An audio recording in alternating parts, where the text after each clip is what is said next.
order that are now most threatened. Prime Minister Kishida, as many of you know, served longer in earlier years as Foreign Minister of Japan than any other person in that post during the post-World War II era, and is now, of course, Prime Minister of Japan as a whole.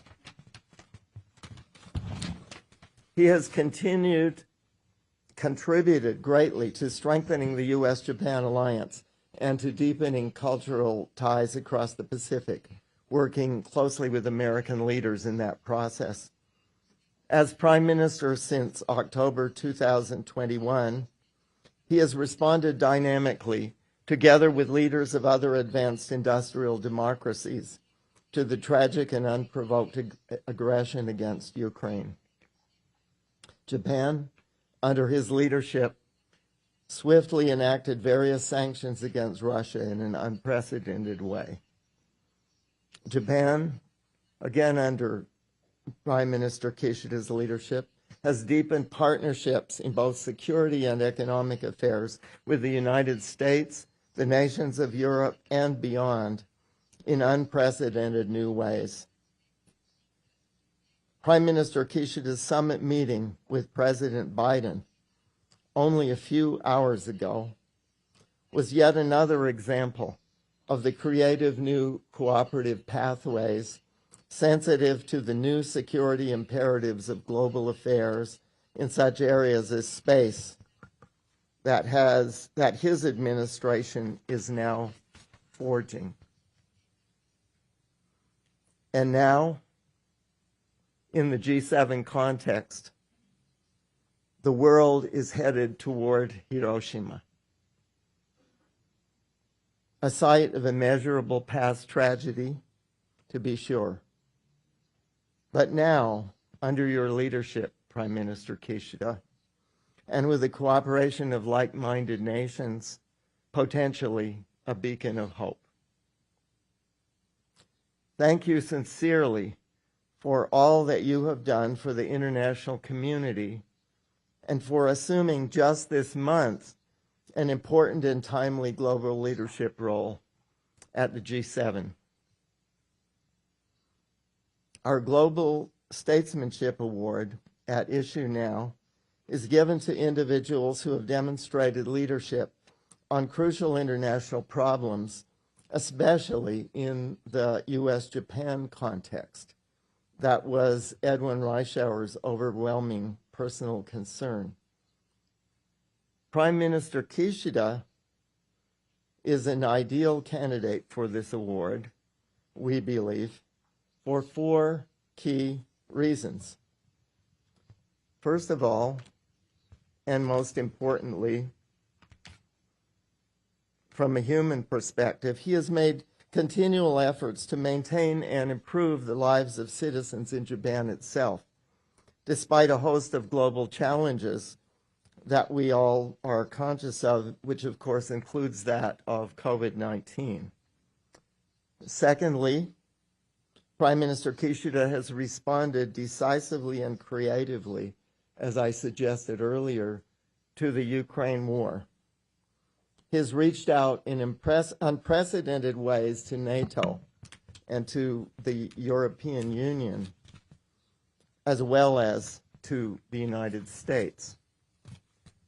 Third, Prime Minister Kishida has promoted vital but often neglected international agendas, including, of course, nuclear non-proliferation. And finally, Prime Minister Kishida has made immense contributions to the peace and security of the Indo-Pacific region, especially through the recent announcement of Japan's new national security strategy.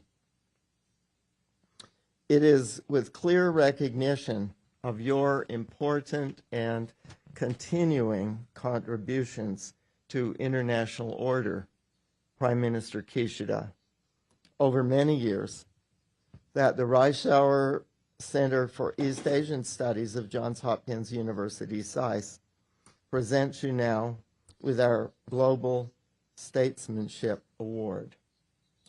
I'm sure that we all will join in thanking Prime Minister Kishida sincerely for honoring us with his presence today. Thank you very much, Prime Minister Kishida. Arigato gozaimashita.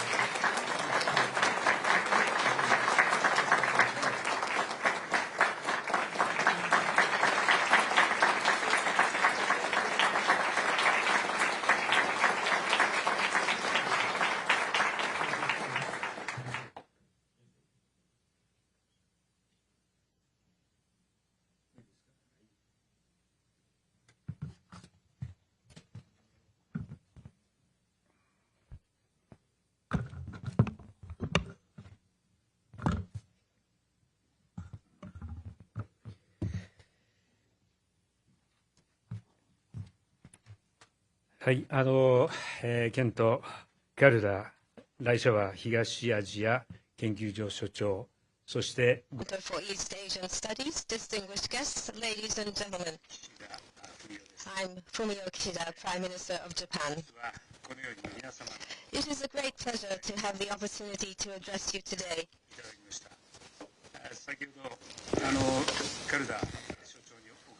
Dr. Calder told me earlier that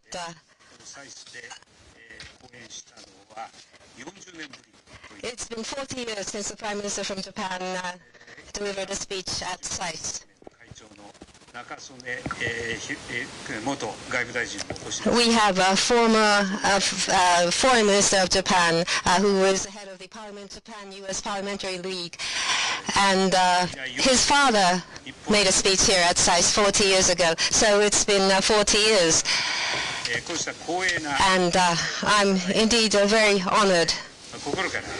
I'd like to express my heartfelt gratitude. Let me begin by expressing my gratitude to Dean Steinberg and Dr. Calder for their tremendous contributions thus far to the development of Japan-U.S. relations. I am greatly honored to be invited to speak at the Johns Hopkins University School of Advanced International Studies, which has a long tradition of academic excellence. Indeed, I am truly moved to be standing here on this podium. The late Edwin Reischauer, former U.S. ambassador to Japan and the namesake of the Institute of East Asian Studies, where the Japan Studies program is based, was appointed to Japan in 1961. From the time of his appointment, Ambassador Reischauer kept close contacts with various Japanese political and business leaders, including the late Prime Minister Ikeda Hayato and Foreign Minister Ohira Masayoshi. He associated with them and has continued exchanges. In the political and business circles in Japan, there are numerous people who have been influenced by former Ambassador Reischauer. So it is therefore humbling for me to be speaking in front of all of you at SAIS, where there is a center dedicated to the late ambassador. In that year of 1961, I was only 4 years old. I was only a child. 2 years later, our family embarked on a new life in New York City, where we lived for several years. At that time, I could never have foreseen that I would be giving a speech 6 decades later as Japan's Prime Minister in the United States at this very academic institute where the legacy of Dr. Reischauer is honored. Back then, No one imagined that so many American people would be enjoying sushi and karaoke inside the Beltway.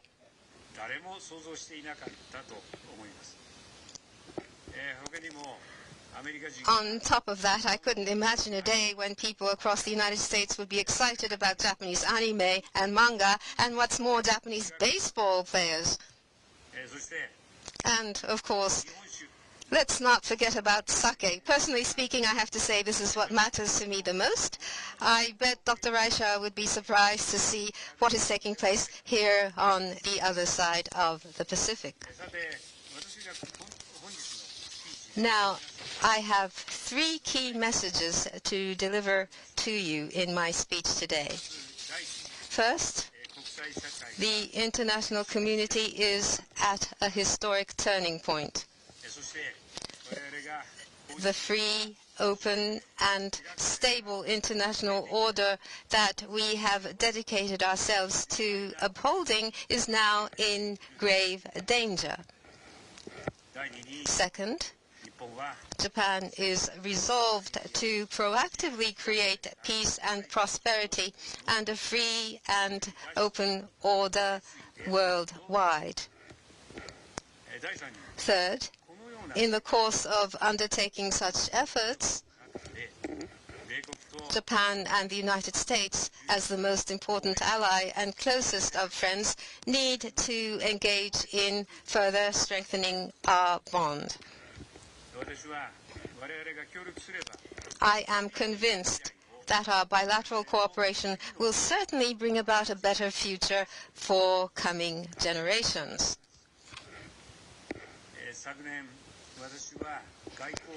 In 2022, I made 2 major decisions in Japan's foreign and security policy. One is the shift in our policy toward Russia in response to its aggression against Ukraine.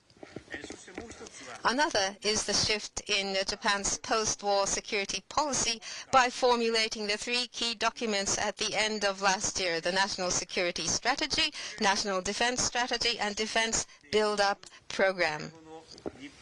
They were both very heavy decisions with consequential impact on the future of Japan and the world.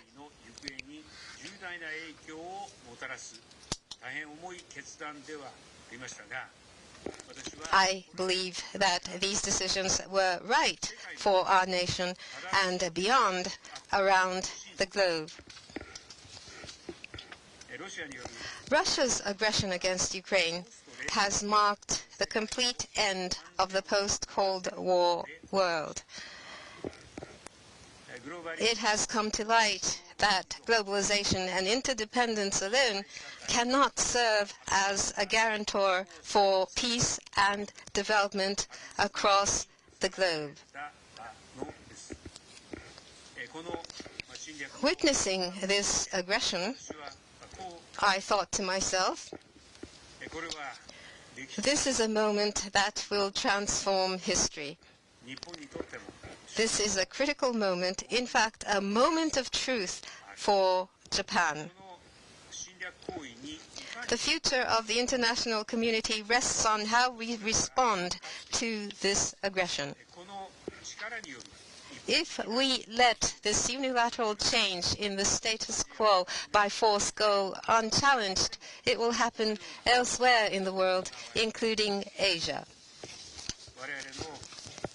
It is Japan that must rise to this challenge and take action to defend our freedom and democracy.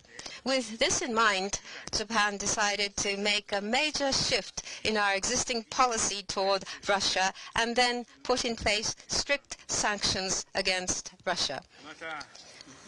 We were also among the first in providing humanitarian assistance to Ukraine. Our nation is the sole representative of Asia in the G7. Japan's participation in the measures against Russia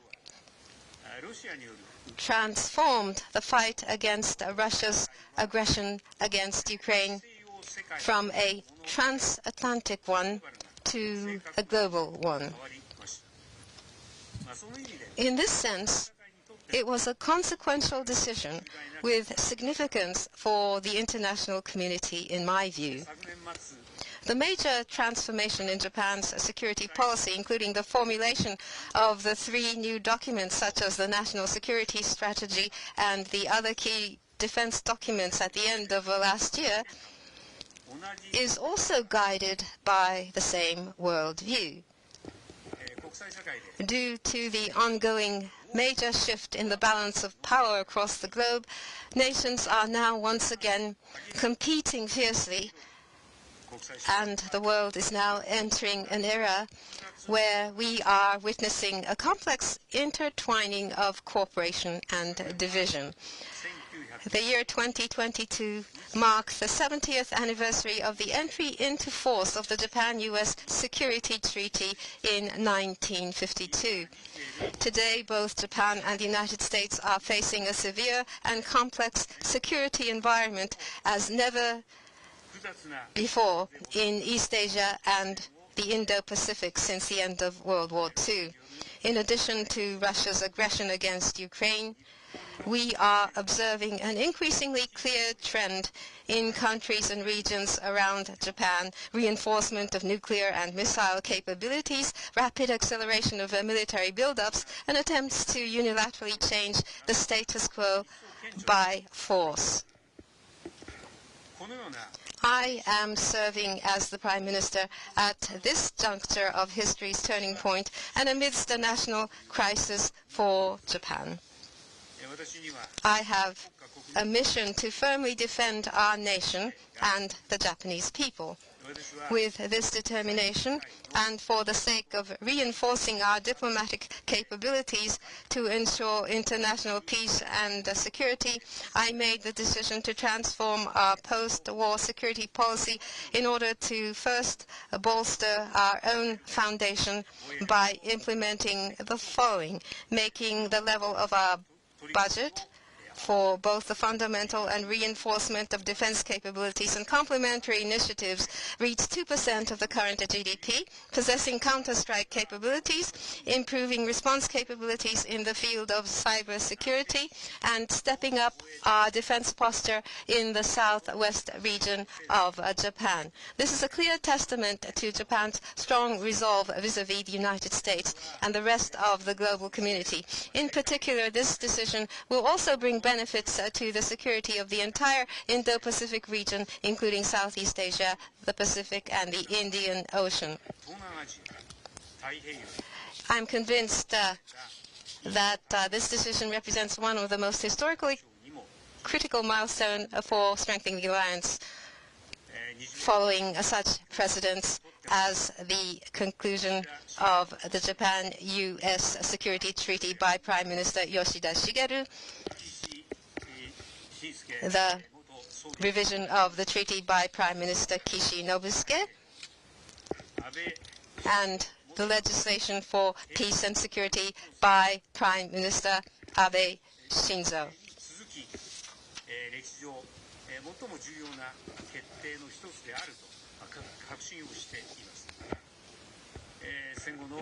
As you are all aware, Japan's post-war status of a peace-loving nation has not changed in the slightest. The values of freedom and democracy are ingrained into the identity of the Japanese people. Our foreign policy also remains unchanged. We strive to prosper not at the expense of other countries, but together with them. Japan will continue to be a model citizen of the world. I will further double down on our diplomatic efforts this year, building on the achievements from the previous year. I am also resolved to make the most realistic judgments, bearing in mind what is called for in this era, and I'm resolved to carry forward a realism diplomacy for a new era. Furthermore, let me reaffirm the 2 points bridging what has changed and what has not changed, which I mentioned previously at the press conference on the occasion of the release of the National Security Strategy on December 16th last year.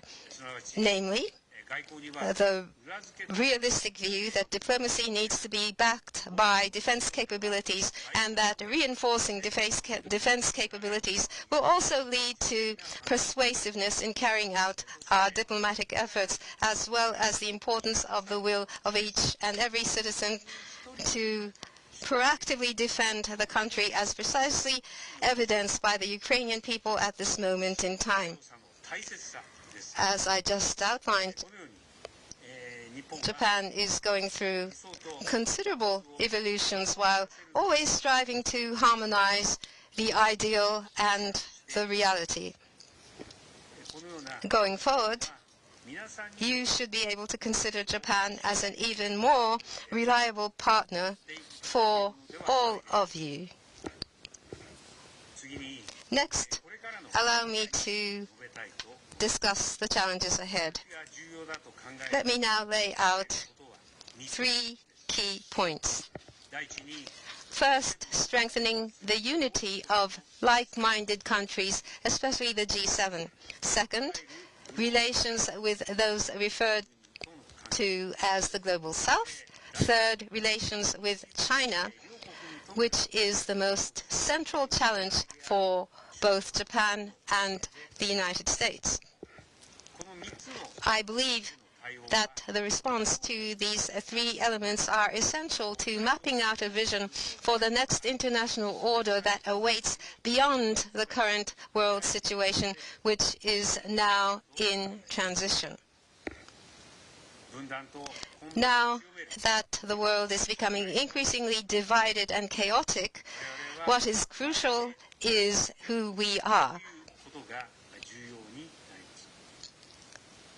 The G7 is tied together on the basis of common values, and this is the group having functioned most effectively in the aftermath of Russia's aggression against Ukraine. We need to rally together first to maintain international peace and to resolve global economic crises such as energy, food, and other global challenges, including health and climate change. In particular, it is absolutely imperative for Japan, the United States, and Europe to stand united in managing our respective relationship with China. Japan's concept of a free and open Indo-Pacific, known as FOIP, F-O-I-P, has gained support from many like-minded countries, including the members of the G7. In May of this year, I will be hosting the G7 summit in Hiroshima. As the presidency, I will demonstrate the G7's determination with a weight that reflects the historical significance. To resolutely reject Russia's ongoing armed aggression, threats by nuclear weapons, and attempts to overthrow the international order, to give unwavering support to Ukraine, not to accept any unilateral changes to the status quo by force in any region, and to firmly preserve the rule of law and a free and open international order.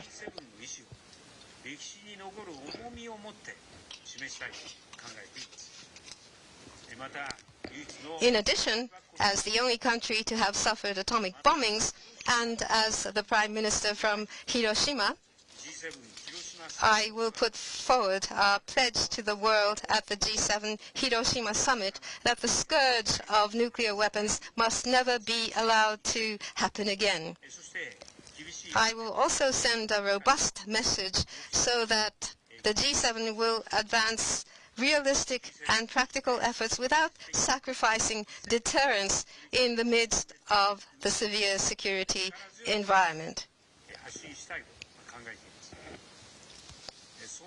To this end, I believe that the only realistic path is to revive the momentum for nuclear disarmament and maintain and strengthen the NPT regime. I attended the NPT review conference last summer and presented the Hiroshima Action Plan as the first step toward a realistic roadmap which would take us from the reality of the harsh security environment to the ideal of a world without nuclear weapons.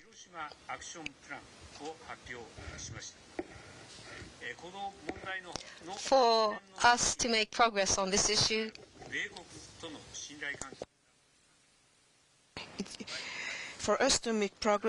issue, a relationship of trust with our ally, the United States, is essential.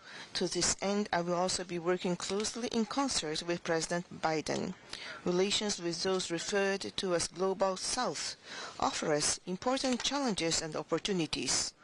A world emerging after the current period of transition will not see a converged single set of values as was generally viewed in the era of globalization. The world is diverse, and as a practical matter, comparatively speaking, we are observing the rise of national powers of countries with diverging characteristics. Many of them are boosting confidence in their own economic development and are seeking a greater voice on the global stage. We cannot have our values imposed as they are.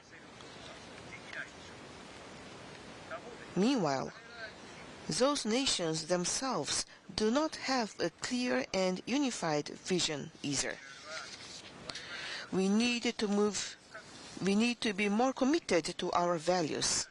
And at the same time, when engaging with the Global South, we need to remain humble while putting aside preconceptions and then have a firm understanding of their respective historical and cultural backgrounds. On this basis, there is a greater imperative for us to share the principle that the international community is not where the strong overwhelm the weak, but rather that it should be driven by rules, not by force. Guided by this view, let me underscore the point that cooperation on serious issues such as energy, food, climate change, and health, which each cannot be resolved without our joint cooperative efforts, and the balance of having a voice and bearing responsibility will both be essential in creating the new international order. With that in mind, ever since taking office as a Prime Minister, I have consistently undertaken efforts to advance Japan's relations with the Global South. Even if we walk on a path which we believe to be right, if the Global South, holding integral places in the international arena, turn their back, we will find ourselves in the minority and unable to resolve mounting policy issues.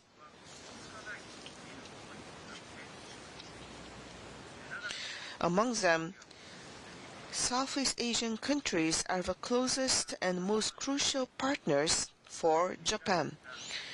A free and open Indo-Pacific FOIP and the ASEAN outlook on the Indo-Pacific AOIP resonate with each other. I will be soon upgrading the vision of a FOIP.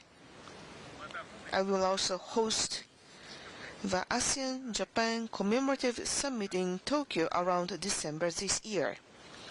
I hope to demonstrate that Japan's ties with Southeast Asian countries constitute a core element of peace and prosperity in the Indo-Pacific region, even in the face of drastically changing international community.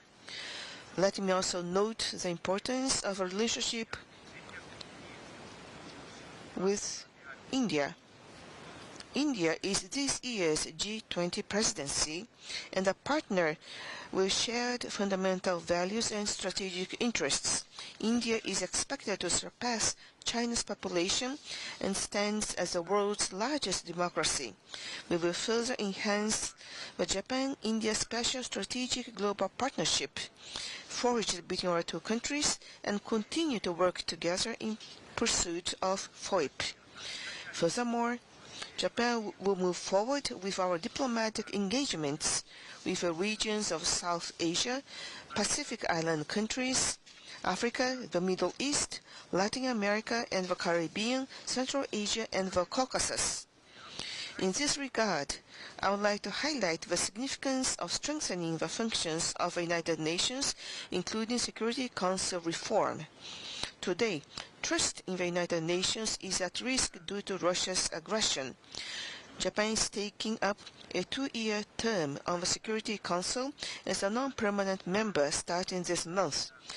We will engage in taking on efforts to materialize the movement for Security Council reform on which President Biden himself delivered a powerful statement at the UN headquarters, as well as to further strengthen the General Assembly where all nations are represented. Next is China.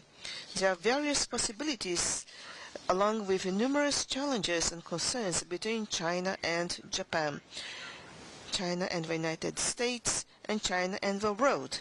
The most fundamental issue is that China has some visions and claims on the international order that diverge from ours and that we can never accept.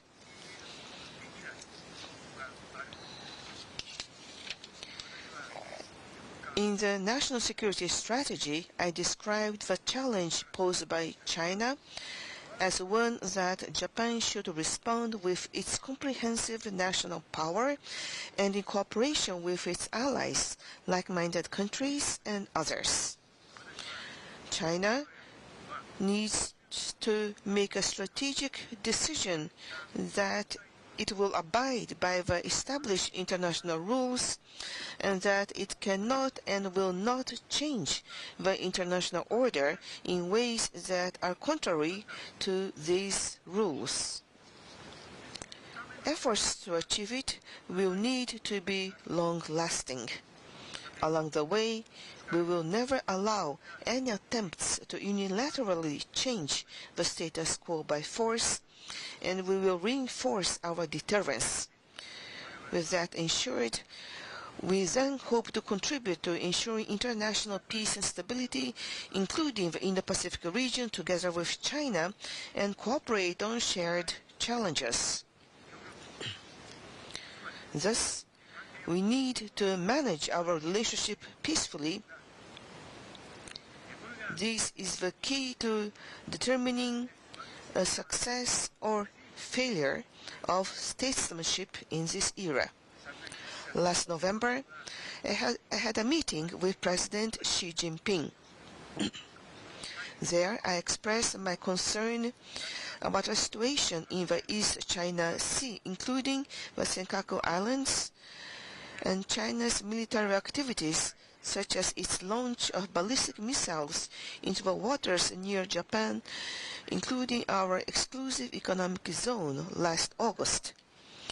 It is of greater significance that we say what needs to be said to China at the highest possible level, including at the leaders' level.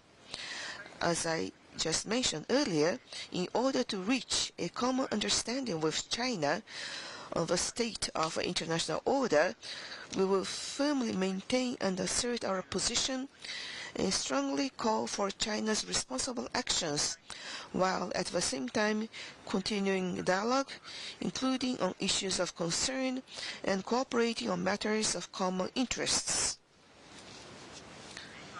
I believe that both sides need to make efforts to build such a constructive and stable relationship. With respect to all that I just mentioned, Japan-U.S. alliance is the anchor.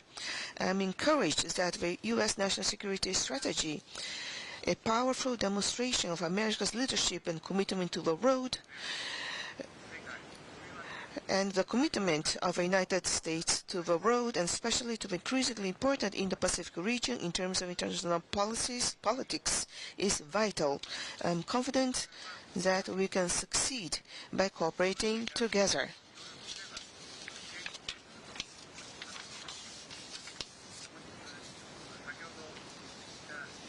At the summit meeting earlier today, President Biden and I confirmed that our national security strategies are aligned with each other.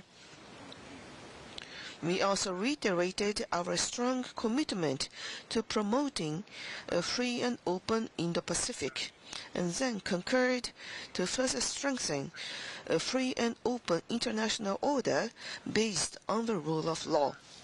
We have presented our vision and strategy.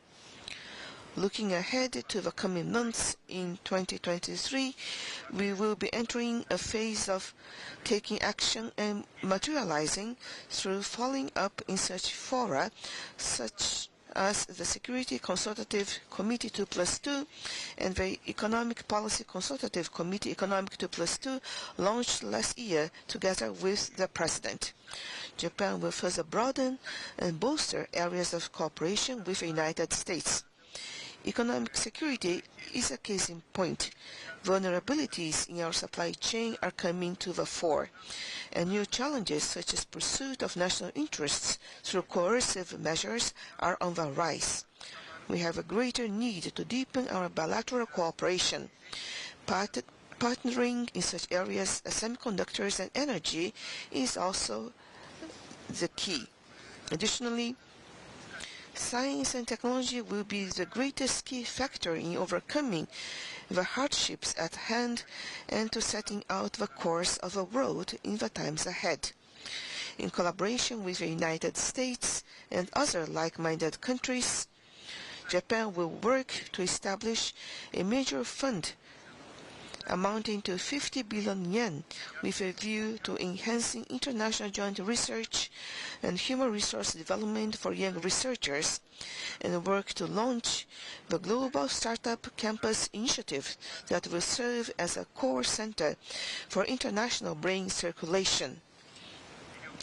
Through mutual exchanges and research cooperation between outstanding talents in the field of science and technology of our two nations, Japan hopes to carve out the frontier of the next generation, create new markets, and then generate values that will usher in the new era. We place emphasis on Japan-U.S. space cooperation as well. Japan will further press ahead with space cooperation, which has entered a new era thanks to the Artemis project. That said, let me stress that it is people who actually make these Japan-U.S. cooperative projects possible. The friendship between the people of our two nations sustain the robust alliance. Students, athletes, business persons, scholars, U.S. military personnel, Japanese Americans, and others are all models to our wide-ranging bond. I was a long-time baseball player from a young age. I know that the success of Shohei Ohtani and other Japanese LMB players are not only thanks to their individual efforts. They also owe their successes to the accomplishments of their teammates. The same goes for interstate relations. The partnership between Japan and the United States is indispensable in ensuring international peace and stability. Let us work together so that we can overcome the current turbulent times and pass on a brighter future for the next generation to enjoy. At the same time, I will further make strides in our cooperation with India and Australia, including through the Quad, and that President Biden is also offering leadership. Furthermore, as the first ever Japanese Prime Minister to have participated in the NATO summit last year, I will further advance our relations with Europe. Concerning North Korea, it has repeatedly violated UN Security Council resolutions, especially through its ballistic missile launches that are unprecedented both in their frequency and their manner. North Korea's nuclear and missile activities pose a clear and serious threat to international peace and stability. In the face of these threats, the security partnership among Japan, the United States, and the Republic of Korea is becoming increasingly important. I intend to enhance the security cooperation among these three countries. The abductions issue must be also resolved immediately. You may be worried about the relationship between Japan and the Republic of Korea, but I intend to resolve the bilateral issues of concern as quickly as possible to restore sound Japan-ROK relations and then to further promote them. Now, I have one particular action that I hope the United States will take. For the United States' engagement in the Indo-Pacific region, economic and trade aspects offer strategic importance. Japan welcomes the Indo-Pacific Economic Framework, IPEF, and will work with the United States to make it a success. Nonetheless, I must say that the core of what creates an economic order in the region is a framework with market access for goods and services. In the Asia-Pacific region, we indeed have such a framework. The Trans-Pacific Partnership, the TPP, was originally initiated by the United States and then was eventually launched without U.S. participation. Now, the United Kingdom, China, Taiwan, and others have expressed their intention to join this agreement. Against this backdrop, let me state that the United States' return is of paramount importance. I look forward to working with my American friends and partners on what we can do together to forge a fair economic order in this region so that every one of us can enjoy prosperity. Last but not the least, I know that SAIS is celebrating its 80th anniversary this year.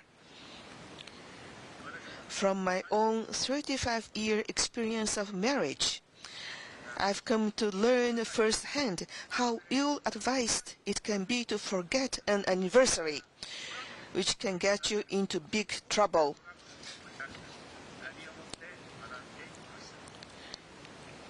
Please allow me to sincerely congratulate all of you at SAIS on your long and prosperous history to achieve this commemorative milestone.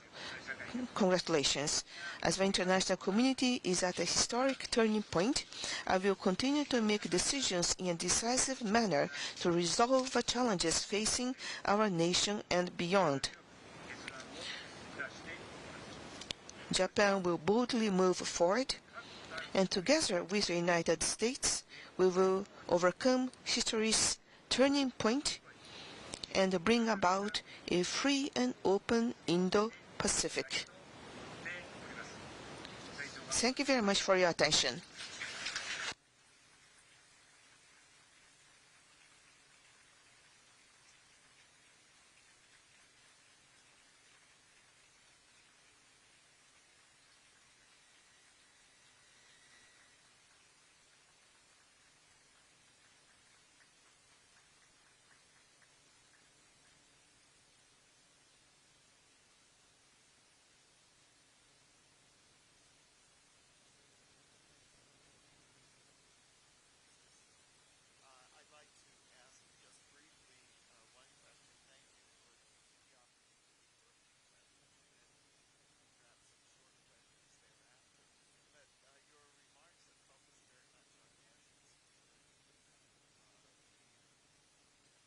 Global context.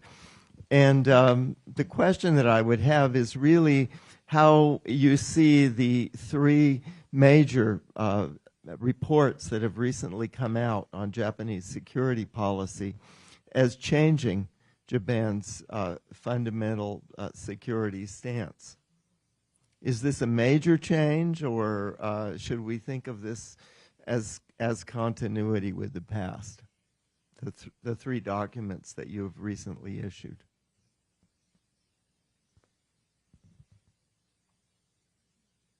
Hi. 原田所長、ご質問ありがとうございます。先ほど、申し上げたとおり、As I mentioned earlier in my speech, with the formulation of the three documents Japan has made a major shift in its security policy. The current security environment is one of the most severe and complex compared to the past. Against this backdrop, I have taken the decision to fundamentally strengthen our defense capability in order to protect the peace and security of our country, as well as the freedom, democracy, and the rule of law we believe in. Japan will actively fulfill its responsibility to maintain a free and open international order. The Japan-US alliance remains the cornerstone of Japan's foreign policy and security. There is no change here. That is what I believe. Japan and the U.S. Will also cooperate in enhancing counterattack capabilities and response capabilities in the field of cybersecurity, as indicated in the three documents, and in strengthening the defense posture of the southwest region. I explained these policies at the summit meeting we just held and received strong support from President Biden. I look forward to Japan and the United States strengthening cooperation and making further contributions to international peace and stability.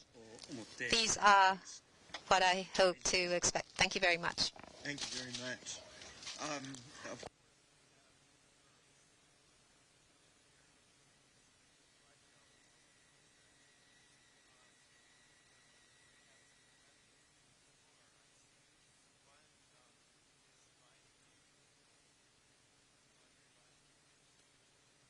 Please stand and give us your question. Thank you, Mr. Prime Minister. As Dr. Calder said, my name is Audrey Reinecke. I'm a Policy Research Fellow at the Reischauer Center. As a young researcher and recent grad, I just wanted to say it's an inspiration and honor to have you here with us at SAIS for this historic address. In addition to being a diplomat, Edwin Reischauer was first and foremost a scholar of Japan and a lifelong champion of international education. So to that effect, I wanted to ask maybe your thoughts on the decrease in Japanese students who are studying overseas and how we can address that to encourage more young Japanese Americans to work closely together to, as you said in your remarks, sort of meet the challenges of today and tomorrow. And just finally, we have a number of students in our audience, so if you have a message for them. Thank you. はい、ご質問ありがとうございます。 Thank you very much for the question. It is true that in the recent years, the number of foreign students from Japan to the United States and other developed countries has tended to stagnate. However, we believe that it is necessary to materialize investment in people in order to overcome the current period of global turmoil and to ensure that the next generation enjoys a brighter future.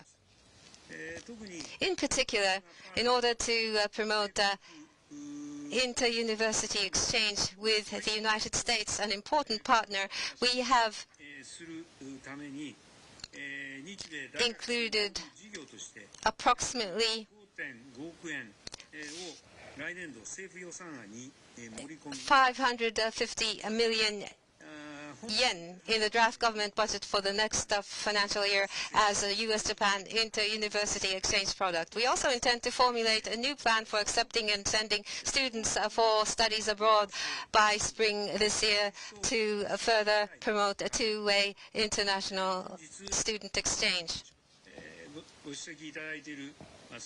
I am very encouraged and reassured by the presence of activities of students and researchers such as the SAIS members present today who are studying Japan and U.S. Japan relations.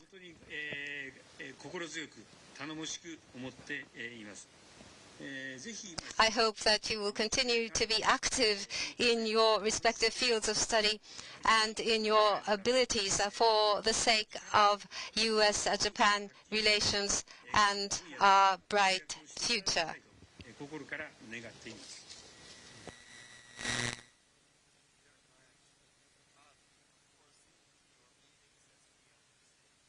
Visit this time, and also in the 2+2 and so on. One issue that has been emerging is the whole question of space, and we have a specialist, Ambassador Scheer. I wondered, do you have a question perhaps in that area? Thank you, Kent, and welcome to SAIS, Mr. Prime Minister. It's a great honor to have you here with us today.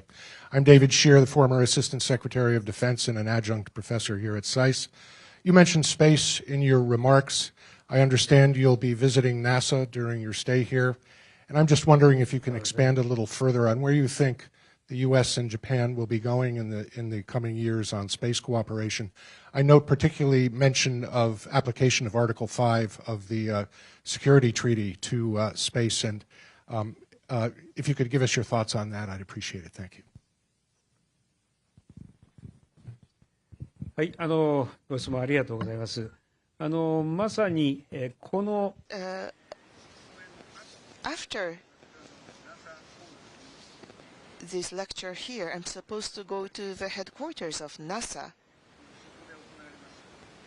and I will be attending the signing ceremony of a framework agreement on U.S.-Japan space cooperation. This agreement is of great significance as this will facilitate cooperation between the U.S. and Japan in the area of space.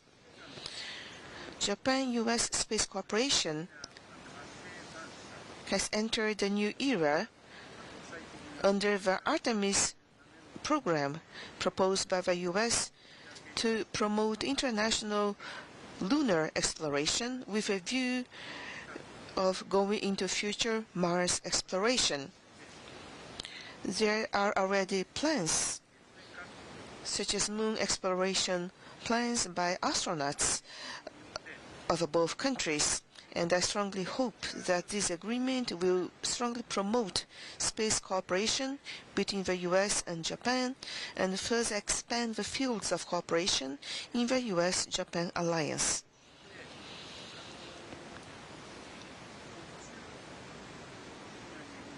And in the area of space, application of Article 5 of Japan-U.S. Security Treaty, as you have mentioned, at the 2+2 meeting of January 11th, Minister Hayashi, Minister of Foreign Affairs, is present here today with me, who attended the 2+2 meeting.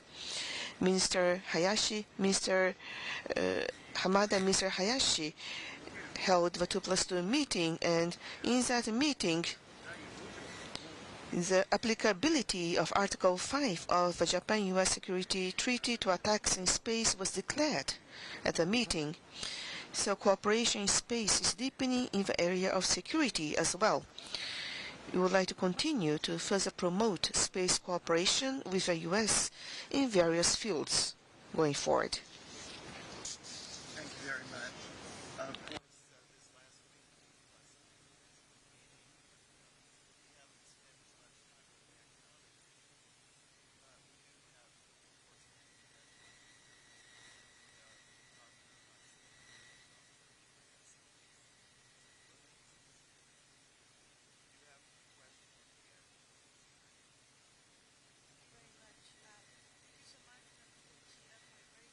Speech this afternoon. Mireya Solis from Brookings.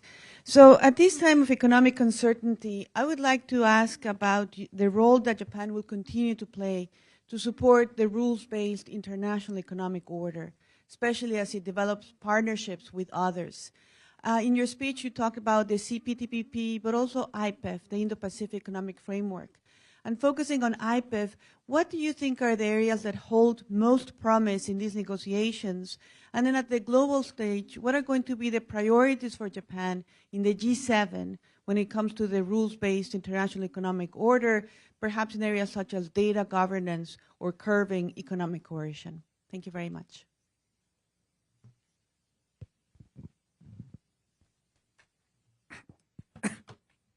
はい、ご質問ありがとうございます。まず米国の、インド太平洋地域の関与には、経済面、貿易面の関与、これが戦略的に重要だと思っています。その観点から日本はこの米国のこの IPEF を歓迎しています。日米でこれを成功させていきたいと強く思っています。そして日本は世界各国と重層的な貿易、投資関係を持ち、この IPEF やあるいは TPP を含む経済連携を積極的に推進していきたいと思っています。本年は日本が G7、そして米国が APEC の議長国を務めます。こうした機会を活用し、持続的、包摂的な経済成長の実現及びルールに基づく自由で公正な国際経済秩序の維持強化に取り組んでいきたいと思っています。こうした IPEF の中でも、先ほどの日米首脳会談で、特に、強調されたのはデジタル分野でありましたが、こうした具体的な分野を通じて、結果を出すことによって、この地域に、裨益をしていく、こうしたことによって IPEF をより発展させていく努力をしていくことが重要であると考えています。I know that we all would like to continue this discussion and have real dialogue. Unfortunately, the Prime Minister has a packed schedule. Let's give him one last round of applause and real thanks. ありがとうございます。